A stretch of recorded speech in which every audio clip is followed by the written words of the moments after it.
RDC territorial vers le retour d'un régionalisme de 11 provinces. C'est la question qui nous intéresse ce soir avec un invité, Babel Longonjo, juriste de son État. L'autre question d'actualité, c'est le bloc patriotique. Apparemment, rien ne marche pour l'instant entre Adolphe Mouzito et Martin Fayoulou. Est-ce que c'est donc un divorce consommé qui s'annonce? Nous allons en parler également avec un invité, Joël Yoluko Lopez. Il est le coordonnateur de la Ligue de jeunes de ce parti Nouvel An. Bienvenue à tous, bienvenue à toutes et surtout dans quelques instants l'envol de ce grand live sur votre chaîne.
Babel Longonjo était avec nous sur ce plateau. Bonsoir. Bonsoir, M. Fabien. Alors, nous sommes passés des 11 provinces à 26 provinces. Et du coup, beaucoup de provinces ont été tout simplement obligées de quitter l'ancienne configuration vers une nouvelle configuration. Alors, Babel, dites-nous concrètement, on sent qu'il y a une sorte de renaissance de ces nouvelles provinces partout un peu dans les coins du pays, le Grand Kasaï davantage. Est-ce que c'est l'unité, la cohésion ou c'est un régionalisme qui s'annonce? Le Grand Katanga est aussi dans le jeu. Et puis voilà, on voit également cela pour la Grande Orientale, avec ces 4 districts devenus des nouvelles provinces et d'autres provinces qui décollent. Quelle est votre lecture personnelle en tant que juriste? Voilà, ce qu'il faudrait d'abord noter d'entrée des jets, dans quel objectif que ces provinces ont été éclatées en 26, puisque c'est ça la question principale. Rapprocher le peuple, le peuple des gouvernants, ça a été l'objectif principal. Voilà, le gouvernant vers le gouverné. Le développement. Justement, ça c'est le côté positif. Mais il faudrait rappeler d'abord aussi que le régionalisme en soi n'est pas mauvais. Pourquoi? Parce que le régionalisme, c'est quoi? Le régionalisme n'est nul autre que la valorisation de particularités de régions au niveau national. Du point de vue philosophique, c'est ça le régionalisme. Donc, chaque ressortissant de chaque région sont libres de pouvoir se retrouver, parler de leur région. Pourquoi? Parce que c'est dans l'objectif de la valorisation de leurs particularités au niveau national. Et s'il faudrait encore renchérir dans la même logique, vous allez remarquer que cela est même constitutionnel, puisque si vous lisez l'article 37 de notre Constitution, il est clairement dit que l'État garantit la liberté d'association. Donc, il n'est pas interdit aux ressortissants d'une région de pouvoir se retrouver et parler du développement, de l'émergence de leur région. Donc, je voudrais d'abord, avant toute chose, que les téléspectateurs qui nous suivent comprennent que le régionalisme n'est pas quelque chose de mauvais. C'est quelque chose de bon. Mais quand est-ce que ça va devenir mauvais? Ou quand est-ce que ça va devenir nuisible? C'est lorsque ce régionalisme est utilisé dans l'ultime but de pouvoir nuire à la cohésion nationale. C'est en ces moments-là que ça pose problème. Tant que cela n'est pas effectué dans l'objectif de mettre en mal, de mettre en péril la cohésion nationale, le développement au niveau national, je ne vois aucun mal qu'on puisse attribuer au régionalisme. Aujourd'hui, on a vu avec nos frères katangais qui se sont retrouvés pour parler de leur région. Ils ont dénommé cela réconciliation Forum de réconciliation entre Katangais. Ce n'est pas quelque chose de mauvais. Si aujourd'hui on trouve que rien ne marche au niveau des Katanga, il n'est pas interdit aux ressortissants de l'espace Grand Katanga de pouvoir se retrouver sur une table afin de lever des options adéquates pour le développement de leur région. Donc, c'est ce qu'on voulait faire comprendre. Le régionalisme, le fait pour le ressortissant d'une région de se retrouver ne pose pas problème. Ça, il faudra que le téléspectateur puisse comprendre cela. Si on comprend bien,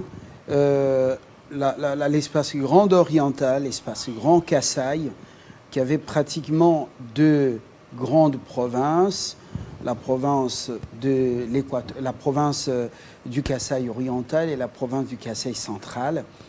Et les deux ont été fragmentés en d'autres provinces, pratiquement 5. Oui. Et puis, on voit l'espace Grand Katanga avec d'autres provinces, pour certaines, qui ont pris de l'envol.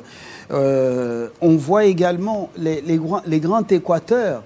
Alors, quand vous regardez bien, les gens, apparemment, ont le souci ou la nostalgie d'être ce qu'ils étaient avant. Est-ce que c'est votre perception également?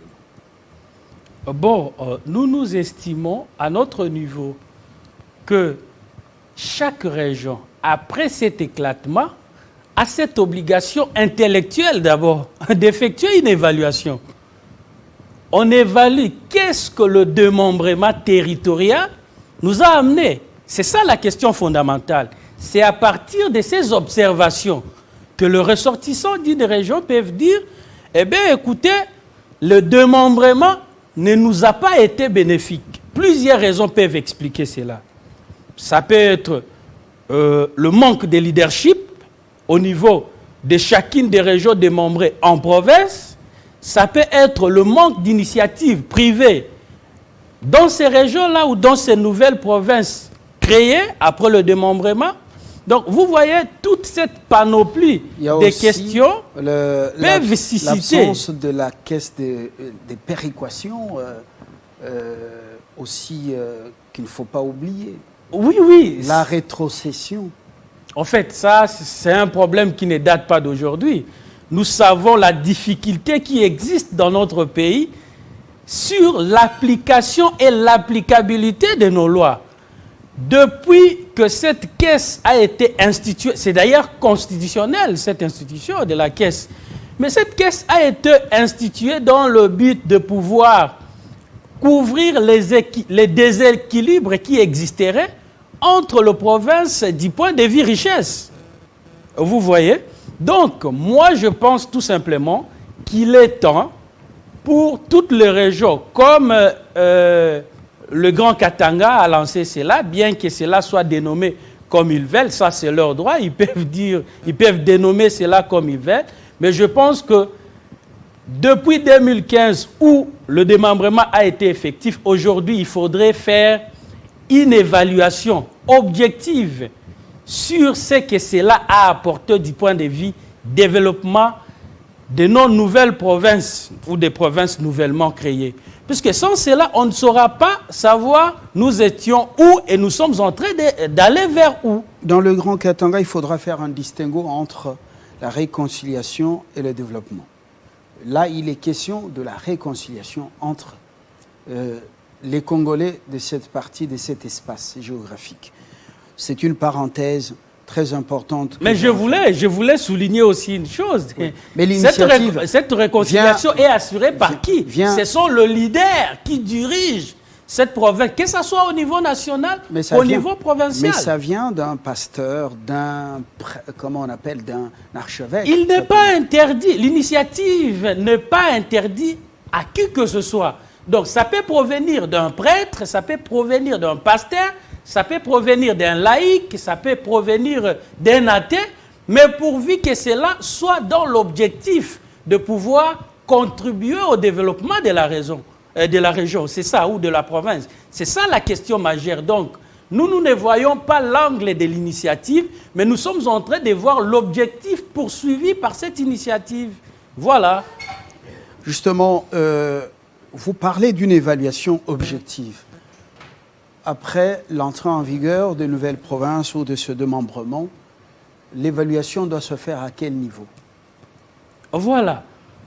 L'évaluation objective dont il est question ici, c'est par rapport au développement, puisque cela a été institué, c'est-à-dire le démembrement, dans le but de ramener le gouverné vers le gouvernant. Et maintenant, ramener le gouvernant vers le gouverné signifie quoi? Il fallait que les décisions soient prises par des personnes qui ont la meilleure perception de la réalité du terrain. C'était ça. Je vous donne l'exemple chez moi. Dans la Grande Orientale, Kisangani était le chef-lieu de la province. Il y avait 4 districts.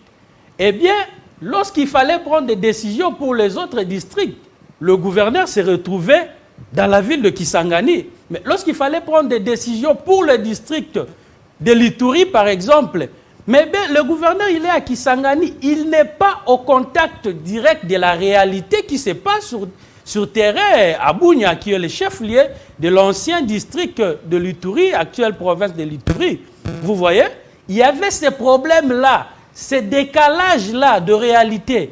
Et maintenant, s'il faudrait évaluer cela, le gouverneur aujourd'hui est au contact de la réalité. Mais qu'est-ce qu'il a pris comme initiative?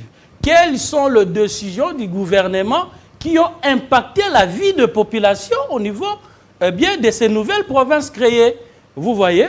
Donc, s'il faudrait faire une évaluation, par exemple, puisque je parle trop de l'Ituri, puisque c'est la région ou la province qui est concernée par l'état de siège, il y a aussi la province de Bazouélé, Otouélé, Tchopo elle-même, mais je fais beaucoup plus allusion à la province de l'Ituri, puisque c'est une province à problème au niveau national actuellement.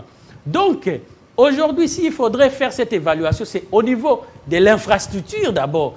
Qu'est-ce que l'autorité provinciale, au niveau de cette nouvelle province créée, a entamé comme initiative au niveau infrastructure? Ça peut être des infrastructures routières. Qu'est-ce que l'autorité provinciale a apporté en termes de solutions aux déshydratats de la population relatives à l'eau, à l'électricité, à la santé? Vous voyez, c'est à ce niveau-là que l'évaluation objective doit être effectuée pour dégager ce qui a marché et ce qui n'a pas marché, enfin, de pouvoir adopter de nouvelles méthodes et de nouvelles techniques dans le but d'apporter des solutions appropriées aux problèmes de cette population. C'est ça, c'est à ce niveau-là que l'évaluation doit être effectuée. Alors, on constate que lorsque les échéances politiques approchent, les échéances électorales approchent, souvent quand il y a partage de responsabilités au niveau du gouvernement central, au niveau d'autres institutions, des entreprises publiques, on fait recours à ce phénomène espace tel, qui correspond à nos anciennes provinces, les 11 justement, Et apparemment, les gens nostalgiques un peu, apparemment, les gens soucieux de ce qu'était de cette ancienne configuration. Qu'est-ce qu'il faudrait éviter et privilégier dans cette démarche pour le bien du Congo et pour sa cohésion? Voilà, je voudrais très rapidement ouvrir une parenthèse par rapport à cette question. D'abord, il faudrait savoir comment est-ce que nous sommes arrivés à 11 provinces. Dans quelle logique que nous nous sommes retrouvés, c'est là, avant de pouvoir parler des 26 provinces, puisque c'est avec la Constitution du 18 février 2006 qu'on parle de 26 provinces. Mais dans notre pays, historiquement, il faudrait rappeler qu'il y a toujours existé ces deux tendances, des unitaristes au regard de la forme de l'État qu'il faut attribuer à l'État congolais, les unitaristes qui ont toujours voulu à ce que le Congo soit un État unitaire, unitairement pur même. Et l'autre tendance, c'est la tendance de fédéralistes, ceux-là qui ont toujours voulu à ce que le Congo soit un État fédéral. Mais les constituants de 2006 avaient l'obligation de trouver un terrain d'entente entre les deux tendances. C'est comme ça. Même avant l'indépendance, ces couleurs, comment on appelle ces idéologies, ressortaient. Lumumba était unitariste et Kasavubu était fédéraliste. Mais justement, nous n'avons pas voulu retomber encore dans ces combats-là. C'est pourquoi le constituant de 2006 a trouvé le juste milieu pour les deux tendances. C'est pourquoi on dit que l'État congolais est dans une logique de régionalisme constitutionnel et politique en même temps. Constitutionnel parce que c'est consacré dans la Constitution et politique puisqu'on voit que dans notre pays, les provinces ont les statuts des entités politiques et non des entités territoriales décentralisées ou des entités territoriales déconcentrées. Ce sont des entités politiques.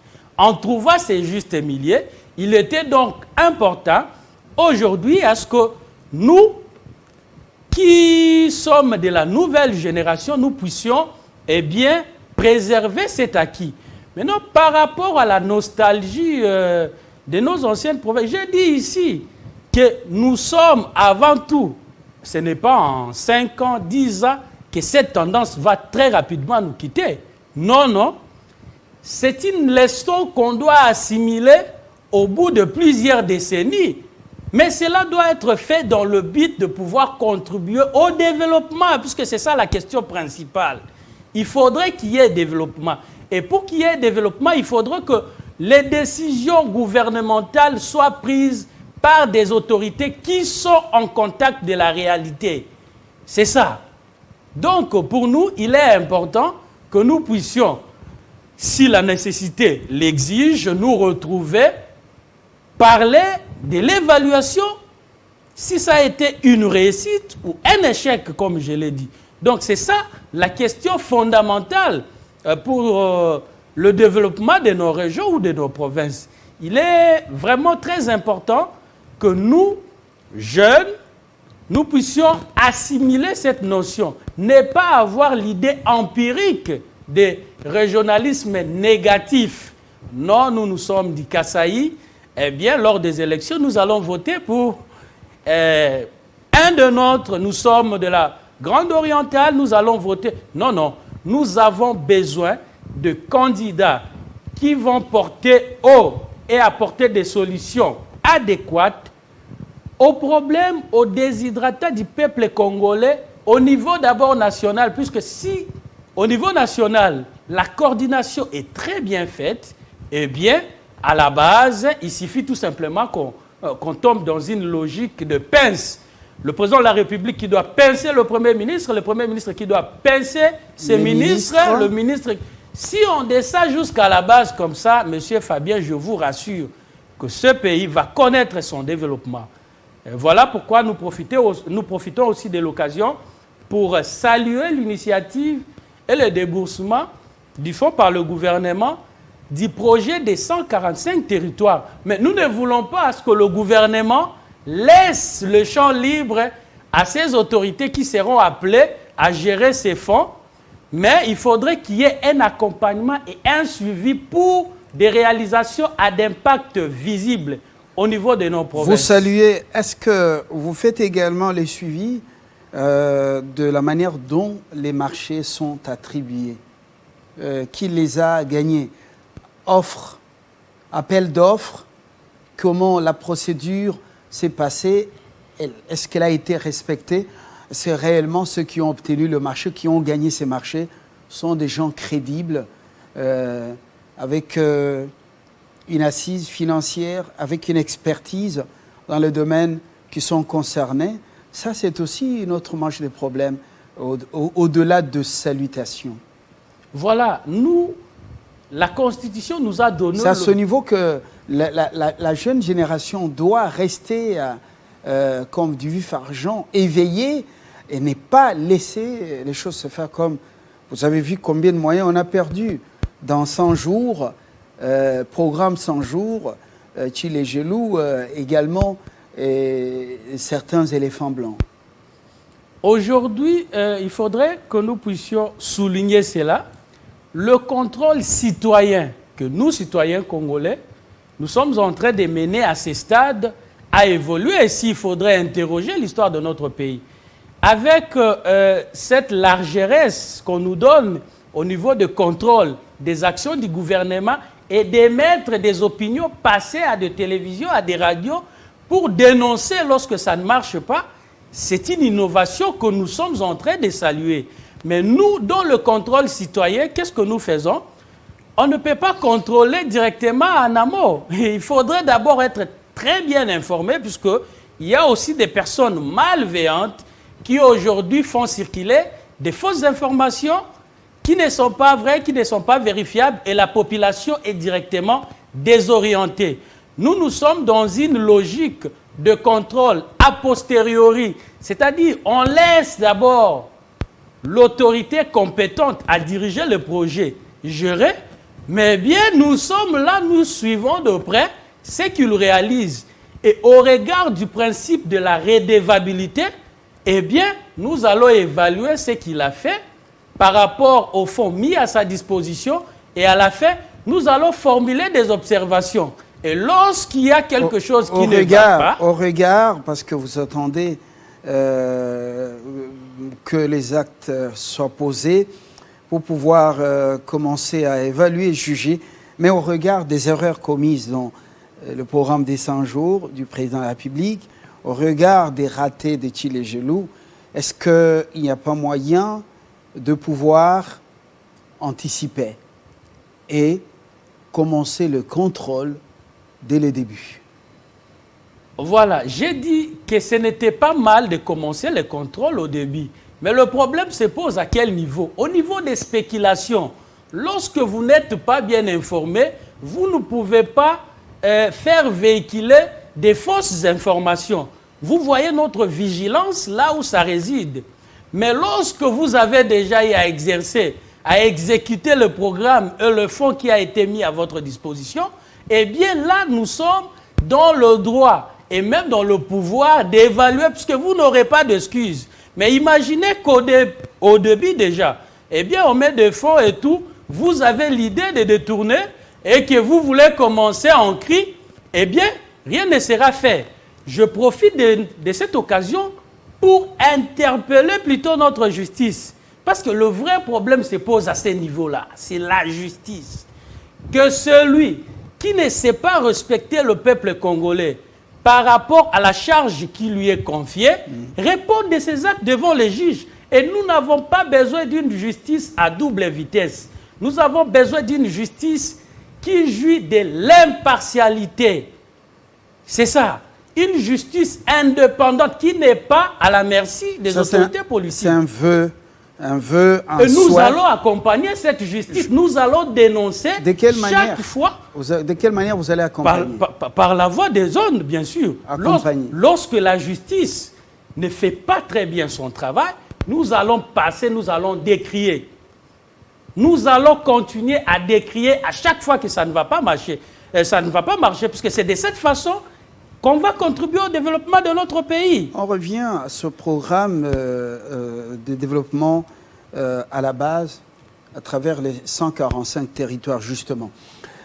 L'argent, les fonds sont déjà débloqués, décaissés, et le go lancé à partir de Kenge et de Songololo, dans les deux provinces voisines de Kinshasa.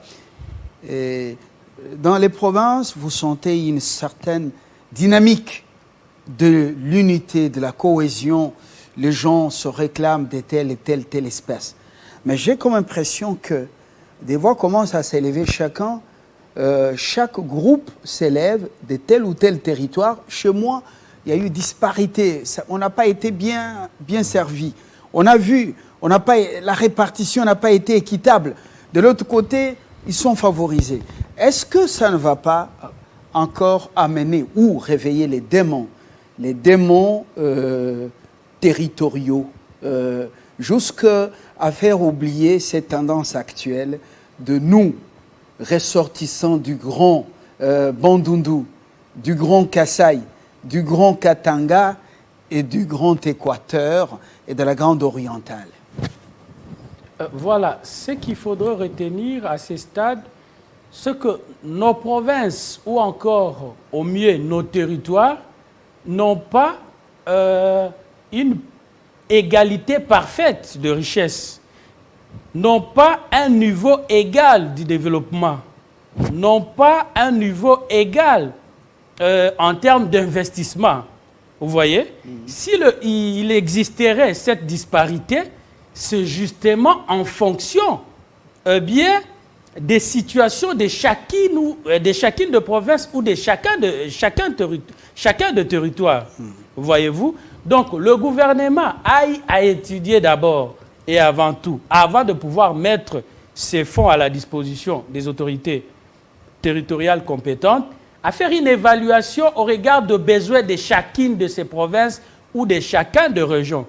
Comment est-ce possible qu'un territoire de la ville de Kisangani, de la province de la Chopo, par exemple, qui dispose de l'électricité, sera servi au même pied qu'un territoire de Olomami qui n'a ni route, ni électricité, ni quoi que ce soit. C'est le cas au Kasaï aujourd'hui, nous n'avons pas honte de le dire. On a vu comment est-ce que le Kasaï a été chambré ici sur les réseaux sociaux avec tout ce qu'il dispose, les grands Kasaï bien sûr, tout ce qu'il dispose comme leader, comme homme d'affaires, comme politique et tout. Et cette disproportionnalité qui existerait entre les autres provinces et le Kasaï. Et tout ça en oubliant le mal qu'on a fait au Grand Kasaï en tuant son poumon économique qui est la MIBA. Kasaï avec la MIBA qui a fait l'effort des guerres. On a fait tabula rasa de tout ça pour dire que c'était une vache à lait et on a tué la vache. Et maintenant, on demande où se trouve encore du lait. Ça, vraiment, c'est terrible, une parenthèse. Alors, disparité ou disproportionnalité, vous l'avez souligné tout à l'heure, les territoires ne vont pas bénéficier des mêmes avantages compte tenu des atouts et de ce qui existe déjà, ce qui a été déjà fait. Alors, c'est très bien dit. Nous allons boucler cet échange par les démons des divisions. Les divisionnaires, divisionnistes, et tous ceux qui doivent être délivrés de ces démons des tribus. Est-ce que le Congo est encore prêt, à l'approche des échéances électorales, de pouvoir chasser définitivement ces démons qui semblent revenir? Moi, je pense tout simplement que lorsqu'il s'agit des questions aussi majeures que celles-là, nous, Congolais, nous devons mettre de côté, nos appartenances dans le but de la promotion de ce qui va impacter l'État dans son entièreté. Vous voyez? Je donne un petit exemple. Ce n'est pas parce que je suis de la Grande Orientale et que j'ai une obligation morale psychologique, physique, de voter pour un candidat qui serait de la Grande Orientale. Ce serait une très grosse erreur pour moi parce que je mettrais de côté toutes les valeurs que je suis en train de promouvoir aujourd'hui. Donc, en tant que Congolais, nous avons l'obligation de promouvoir l'excellence. Nous avons l'obligation de promouvoir la vision qui va nous amener au développement avec un leadership assuré, je dis bien. Pas parce qu'il est de ma contrée que je voterai forcément pour lui ou que j'ai l'obligation de voter pour lui. Non. Par rapport à la petite parenthèse que vous avez ouverte de l'Amiba et du Kasaï, je pense que nous ne devons pas rester nostalgiques. Nous devons regarder plutôt vers l'avenir. On ne peut pas se référer de ça pour expliquer une esquisse. Non, M. Fabien, ce n'est pas pour rien que nous sommes en train de choisir des dirigeants au niveau de cet espace. Je referme la parenthèse. Je referme la parenthèse. Parce que, comment on dit, tenter d'y rentrer, ça va encore davantage nous amener à évoquer des choses. Vous connaissez les atouts de l'espace Grand Kasaï. Bien sûr. Et l'effort des guerres consenties par l'Amiba. Alors on ferme la parenthèse parce qu'aujourd'hui on peut jeter des pierres sur des gens, mais il y a eu des efforts qui ont été fournis et il y a eu des actes posés. Ne restons pas là-bas. Voilà, ne restons pas là-bas. Voilà. Ça n'expliquerait pas la situation actuelle. On ferme la parenthèse. Oui, ferme la parenthèse. Oui, il y a des causes lointaines et des causes... ce n'est pas une raison d'excuse. Nous avons tout ce que nous disposons en termes de faire développer cette région. C'est une question de leadership assuré et de la volonté politique. À travers le gouvernement central et les autorités provinciales, nous allons faire décoller les Kasaï. Nous en sommes capables et nous disposons suffisamment de moyens. Il suffit tout simplement que cette volonté politique soit déclenchée et cet amour patriotique de travailler pour la nation soit dans les dirigeants, pouf, au bout de quelques années, on va faire le tour au Kasaï, on va dire waouh. Oui, très bien dit. Il y a des choses qui se font sur place qui ne sont pas médiatisées, mais il existe un fossé. Il y a un fossé entre le dire et le faire, la théorie et la praxis. Nous pouvons clore ce sujet. L'invité, le second, qui devait évoquer avec nous ce qui se passe justement au bloc patriotique, n'est pas là. Joël Yoloko Lopez, il est le coordonnateur de la Ligue de jeunes du parti Nouvel An d'Adolphe Mouzito, qui semble prendre distance de Martin Fayoulou. Pour combien de temps? Est-ce une stratégie pour pouvoir peut-être connaître ce que fait l'adversaire politique, ou c'est une volonté ferme de pouvoir les rejoindre très prochainement? On en saura un peu plus, on ne peut pas déduire maintenant. Les politiques sont imprévisibles. Et nous avons fini, du moins pour ce soir, à moins que vous ayez un dernier mot. Non, non, rien du tout. C'est seulement l'occasion pour moi de vous remercier de m'avoir invité encore une fois de plus pour partager avec le Congolais. Le message que j'ai, c'est celui de cohésion nationale. Pour tous les Congolais, je rappelle ici que le régionalisme comme étant le mode de valorisation de particularités de régions dans notre pays n'est pas du tout mauvais. Si nous pouvons nous retrouver pour évoluer dans une logique d'émulation et de compétitivité pour le développement de nos régions, en tout cas, ça sera une très bonne chose. Merci beaucoup. Merci. Babel Longonjo, jeune politique, mais nous l'avons reçu sous sa casquette de juriste. Il est dans une formation politique.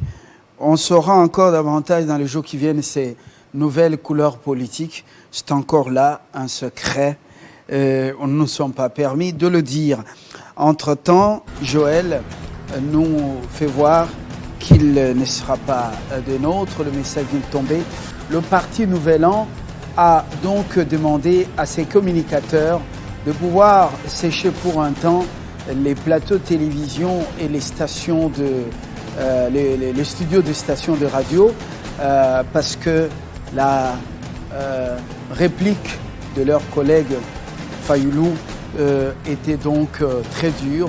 Ils sont en train de digérer ce qui est sorti de lui ce soir. Ce n'est qu'une partie remise. Bonsoir chez vous. Le journal, vous allez retrouver la rédaction dans quelques instants. Christopher Otchokoum. Toute cette soirée et jusqu'aux petites heures matinales.